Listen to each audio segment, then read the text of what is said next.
In the Jail, John Carrington. The master of blood-curdling stories was a man named Edgar Allan Poe. Poet about murder and wars.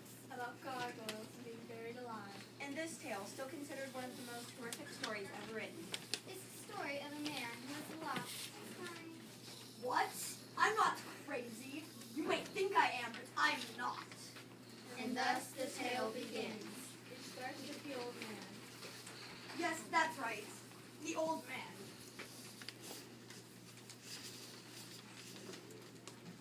Would you kindly bring me some tea?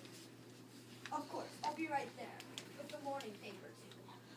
Thank you. You don't have well today. Didn't you get any sleep last night? I am fine. If anything, my senses are especially keen. You seem to have it. Let me get up and fix you something. No, you enjoy your tea. Such a Kind-hearted old man.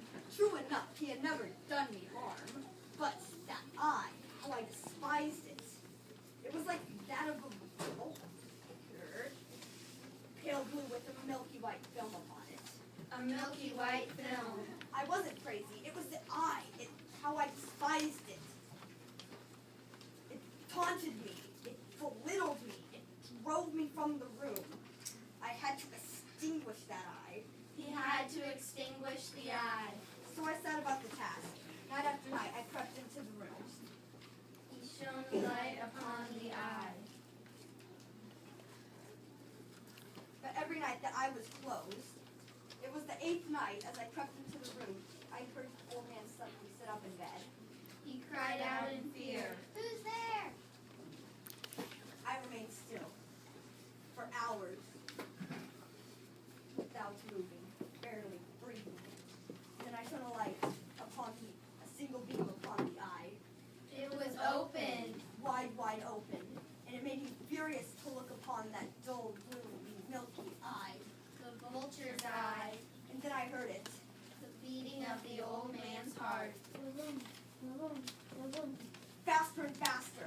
Louder and louder. I could stand it no longer. I leapt. Ah! Ah! Ah! It was over. The heart was still. The eye was closed forever. The eye would trouble me no more. An hour later, there came a knock at the door. It was the police. There's been a complaint. Your neighbors, they call. Extremely sir. Like this. Ah! Yes. Ah. Ah. Or at least that's what they're saying. It's suspicious, don't you think? Yes, the shriek. A shriek of terror. It was my own. During a dream. Or a nightmare. Maybe come in. Have a look around. Investigate? He invited them in. Yes, I invited them in. Would a crazy man have thought to do that? I wasn't worried, for I had carefully hidden the now closed eye and the silent heart beneath the floorboards. Who else is here with you?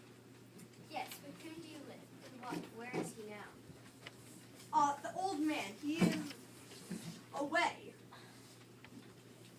You see, there is his room. His bed is made. His belongings are in place. Is something wrong? You seem to have a headache. You should sit down. Yes, a fine idea. Perhaps you would join me for a spot of tea. Spot of tea? Yes, that would be it. Yes, a spot of tea. Some tea. Indeed. For what had I to fear? I brought chairs into the room and served the tea upon the very spots where I had replaced the floorboards. This is fine tea. They say green tea is good for you too, but I'd have to say Darjeeling is my personal favorite. The officers chatted about familiar things. It seemed I fooled them well. Could a crazy man have done that? But soon he wished them gone. I found myself growing pale. Why wouldn't they leave? Lots of strange things happening these days. People acting strangely. It's like there's something in the air. Then there came a ringing in my ears. A muffled buzzing sound. I grew very pale. I raised my voice, but they still chatted. Must be nice to visit the countryside this time of year. Yes, peaceful I'd say. What with the fall colors and all. The buzzing grew louder until I realized it wasn't a buzzing at all, but a ticking sound. Like that of a watch. Or a time bomb. I paced to to and fro. I clutched my forehead, but they shattered on as if nothing were wrong. Getting out of the city to take a walk in the woods. Why? It clears the mind. Much like this tea. Yes, yes, green tea. It's good for the soul. The noise grew louder, and I knew it for what it was. Ba-boom, ba-boom, ba-boom. Louder, louder, louder. Couldn't they hear it? I paced the floor with heavy strides. I hissed, I growled, I gestured with my arms. Anyways, why is it they call it Darjeeling? I think it has something to do with birds. In India, unless I'm mistaken. Ba-boom, ba-boom, ba-boom. And then it came to me. They were mocking